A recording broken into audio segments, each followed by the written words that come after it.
une classe première externe. Lycée technique de Gonsamba. Ici ce jour, l'on célèbre la journée internationale de la langue maternelle. Des poèmes, mets traditionnels et tenues vestimentaires exaltent et reflètent les composantes sociologiques du Cameroun. Un enfant qui ne connaît pas sa langue maternelle est comme perdu. Parce que imaginez un instant que l'on soit en train de, je peux dire mal parler de lui au milieu de ses camarades dans une langue qu'il ne comprend pas. C'est très souvent émouvant. Et il serait bon qu'il comprenne au moins la langue dans laquelle il est né, c'est-à-dire sa langue maternelle. Ça lui permet également de pouvoir dialoguer avec ceux qui sont proches de lui. Certains apprenants voient en cette journée le trait d'union qui permet aux parents de rapprocher les enfants de leur culture. C'est à communiquer souvent en secret avec nos parents. Le plus souvent quand il y a les étrangers, on ne veut pas qu'ils entendent ce qu'on a dit. Pour les apprenants, il est très important d'apprendre la langue maternelle, car avec elle, l'on peut communiquer en famille, en présence des étrangers, sans risque. Dis à l'enfant de méfie-toi, empare-toi quand il y a un danger. L'enfant s'éclipse. Savoir peut-être même si vous êtes au milieu des étrangers, si tu veux montrer quelqu'un qui est peut-être mal tenu, bien mal habillé, tu parles à l'enfant, vous deux, vous comprenez. La journée se termine par la visite guidée des stands et la remise de distinctions aux élèves.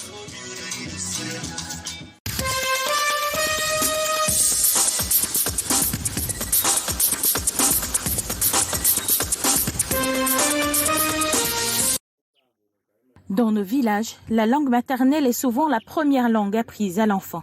Je ne peux pas dire à mon enfant que Kenanga, il s'égare parce qu'il saura que Kenanga veut dire va te coucher. Il saura que si tu le dis que Joamo, ça veut dire va laver tes mains en bassa. Donc c'est ce que je fais de temps en temps avec mes enfants pour qu'ils s'habituent comme nos parents aussi ont fait. Et puis quand ils arrivent chez les grands-mères qui ne s'égarent pas, que ce soit ou chez les grands-pères, quand on dit d'alors, dans mes seya, ils savent que seya c'est l'assiette. À Nkolbon, petit village situé dans l'arrondissement de Yabassi, département d'Unkam, la journée internationale de la langue maternelle est célébrée en grande pompe. Dans les domiciles comme dans les écoles, les langues maternelles sont valorisées. À l'école Sébec de Nkolbon, les élèves nous ont fait plusieurs démonstrations en leurs différentes langues maternelles. Je vais compter de 1 à 10. Go, Bi, Tati, Nai, Joy. Ici, je vais compter de 1 à ma langue maternelle. 1, Nala, 2, Lo, 3, Dala, 4, D, 5, Dili, 6, Do, 7, Nai, Naya, 8, No, 9, Nala, 10. Je suis Bassa, je vais compter de 1 à 10. Po, Ba, A, Na, Tali, Sama, Sambo, Joembo, Jom. Je suis Bamen, je veux compter de 1 à 10. 1 pour Mote, 2 Bikade, 3 Bila, 4 Bini, 5 Bilan, 6 Belendal, 7 Belen Romo, 8 Binamane. Compter en plusieurs langues, chanter l'hymne national, plusieurs langues étaient représentées dans cet établissement primaire, à savoir le Fulbe, le Mbandem, le Bassa, le Banen, le Mban, le Dibom, l'Eodi et même le Bodiman. La langue maternelle, présentée comme très importante pour l'avenir des enfants, est à coup sûr garante du maintien de nos traditions.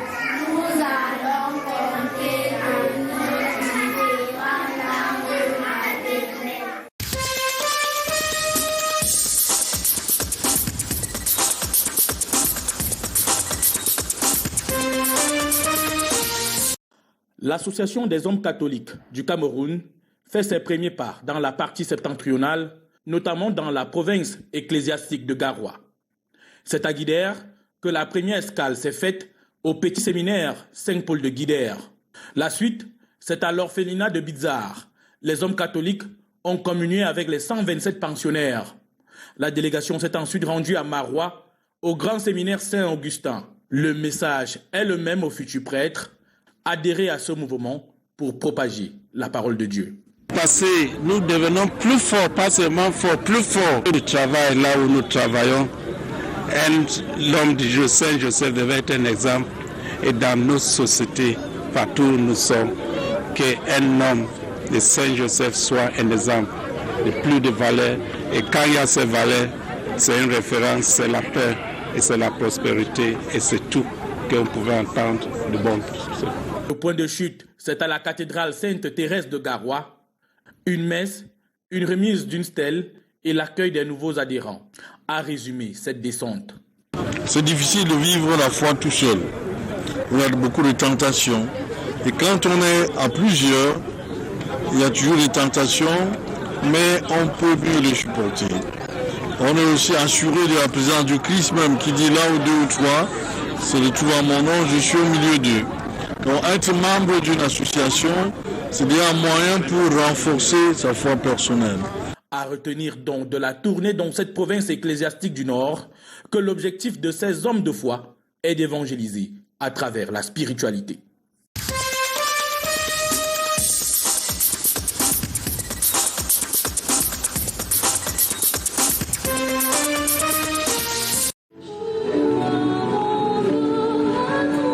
Pour les 7 messes du temps ordinaire, les fidèles du diocèse d'Obala se sont rassemblés autour de l'évêque afin de recevoir la bénédiction des mains de Monseigneur Sostin Léopold Baemi.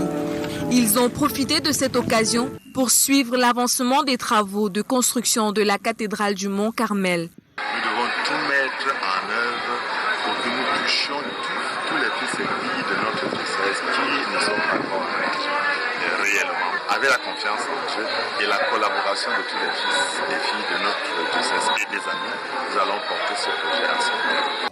Ce projet de construction est estimé à 2 600 000 francs CFA. Il couvrira par ailleurs les 2 départements du diocèse d'Obala.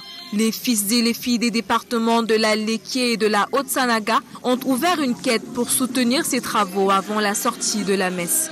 J'appelle mes frères et sœurs et maris de mettre un coup de pouce que nous puissions avancer avec notre projet de la cathédrale. La fondation de la cathédrale déjà prête, l'on pourra bientôt entamer la phase d'élévation des murs. Ceci pour le bien-être des fidèles du diocèse d'Obala.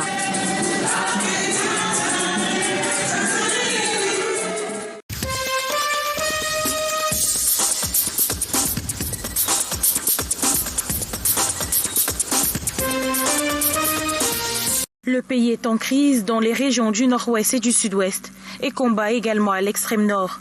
La forte mobilisation de la communauté musulmane Ahmadiyya dans la ville de Foumban a pour objectif de prier pour la paix et la stabilité du pays. Nous pensons qu'à travers les exposés présentés ce jour, comment les Camerounais pourra tirer l'essentiel des valeurs islamiques. On a parlé de la paix, on a parlé de la promotion du vivre ensemble, on a parlé de la cohésion sociale. Parce que la religion islamique, c'est une religion qui est une religion de paix. Nous pensons que si tous les musulmans mettaient à profit les enseignements du saint prophète Mohammed sallallahu alayhi wa sallam, nous pensons qu'on aurait un monde de paix, de justice et d'équité. Il a été question au cours de la rencontre qui s'est déroulée au lycée classique de la Cité des Arts d'emmener chez les musulmans à pratiquer l'islam tel qu'enseigné par le prophète Mohammed afin de promouvoir la tolérance, l'amour et le pardon. Les différents participants allaient tenir des sessions de restitution avec leur père en vue de véhiculer toutes les idées qui ont été défendues ici, ayant trait à la promotion de la paix dans notre pays, à la promotion du vivre ensemble et de la cohésion sociale. Au nom de l'autorité, j'ai tenu à les remercier, à leur transmettre et toutes les excuses de son Excellence M. Awatou Ponka Augustin, gouverneur de la région de France, qui m'a très bien instruit de venir et les encourager.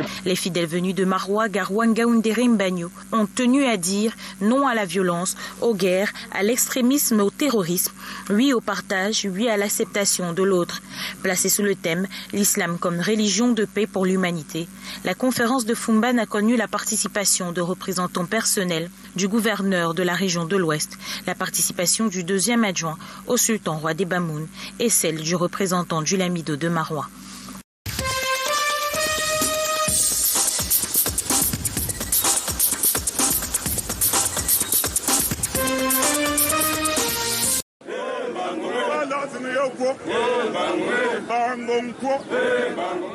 Elvis Guy Ngemeni Api fait sa première apparition publique à la place des fêtes de la chaufferie Balengu.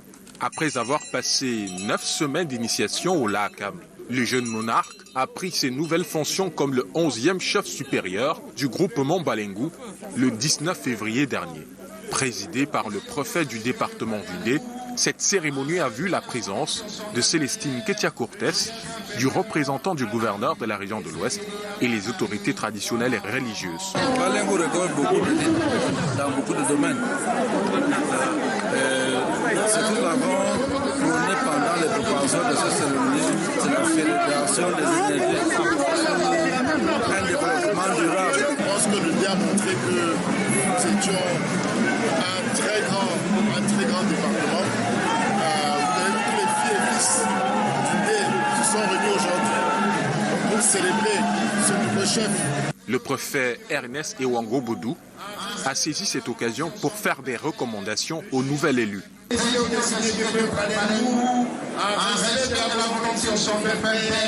Le chef supérieur Api, décédé à Paris 3 mois avant, et conformément aux coutumes du peuple balengu. Dans sa première prise de parole, le nouveau roi de Balengu n'a pas manqué d'interpeller les fils et les filles de s'unir pour le développement de ce groupement. L'un est de nous d'assumer mes fonctions de chef supérieur de nos regroupements Balengu. Je le ferai avec beaucoup d'humilité, comptant sur l'aide de Dieu et votre soutien constant et multiforme. Après sa prise de pouvoir, le roi a anobli le préfet du Ndé, le sous-préfet de l'arrondissement de Bazou, au rang de dignitaire au sein de la chefferie Balengu. Né le 19 février 1989, le jeune monarque est titulaire d'une licence professionnelle en marketing et management opérationnel.